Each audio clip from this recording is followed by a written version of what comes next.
We're having an honest to God good conversation, back and forth convo about coffee. I'm Brian Clemens. I work at Cartel Coffee Lab. We're based in Tempe, Arizona, where our roasting operation is. Also have a location down here in downtown Phoenix. Set up to bring specialty coffee to the valley.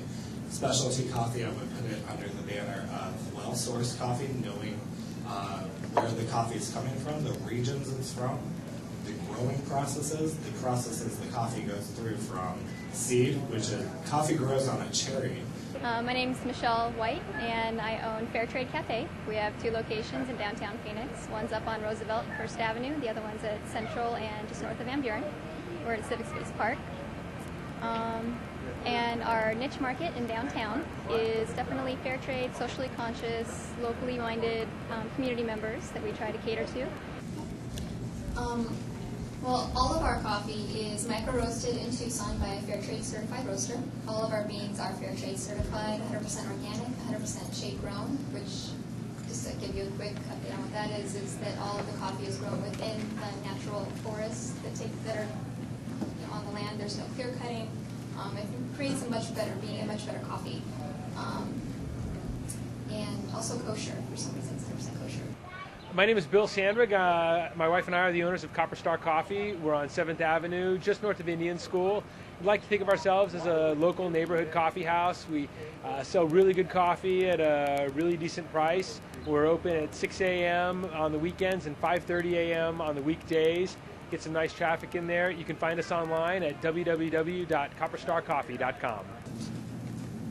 What I wanted to bring to coffee was a lot of that neighborhood friendly experience that I got from Oregano's, and bring that service to my coffee house and kill them with service and provide the freshest, highest quality cup of coffee and pastries. I'm Matt Poole. I'm the proprietor, along with my wife, of Giant Coffee downtown.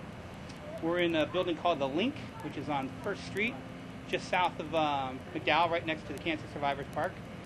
What they said. We're new to the coffee business, Giant Coffee. We're over on 1st McDowell, and we just opened about exactly a month ago. We're not new to downtown. I have another little restaurant called Matt's Big Breakfast and another little tavern called the Roosevelt. And so what we wanted to do with coffee is just do our part to kind of elevate coffee in our own way, using our same kind of philosophy that we try to use at our restaurants, of just being really ingredient-based in customer service. We're getting to be a bigger mom and pop, but I'm pop and my wife Ernie is mom. So, how big do you think the coffee scene in Phoenix can get? We could open 10 more shops in downtown, and we're meeting the need and hopefully giving some big corporations a run for their money. Having too many coffee bars downtown, there's 4.5 million people live here.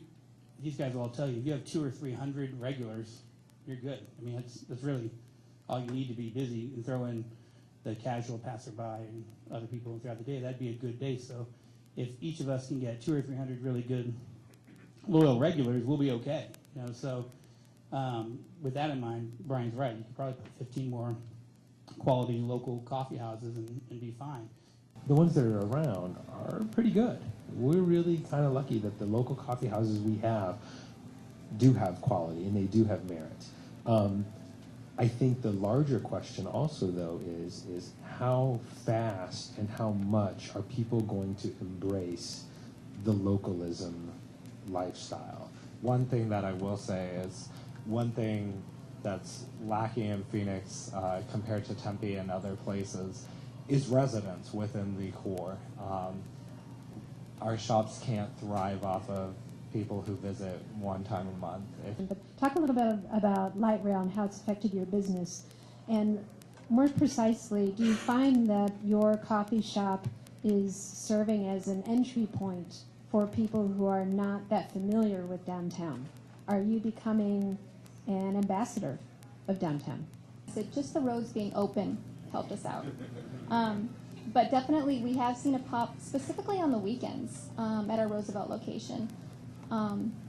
for light rail, and I think it's a lot of people coming in from, it's kind of become almost a Disneyland ride, where people on the weekends will come in and come downtown to visit the bubble and have a good time, but they get off on the Roosevelt stop, and we have become kind of the gateway to the Roosevelt neighborhood, where people will ask us, where things are on Roosevelt or in that neighborhood, and luckily all of our baristas live in the neighborhood, so it's pretty useful. We also do all of our staff meetings at local restaurants so that people do know, all of our baristas do know what's going on right around in the neighborhood.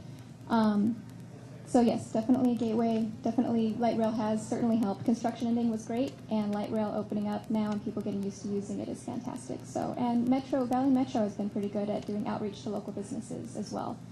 We definitely do see people, especially at the breakfast place, not as much at Giant Coffee, but like families that come down, and it's like light rail day, and there's 5 of them, and they brought grandma, and they came from Mesa and got on a stop there, and they made it their goal to do that, and that's great, because next time they come down to a Suns game, they won't get right back in the car and head out of town. They'll think, oh, let's go to Giant.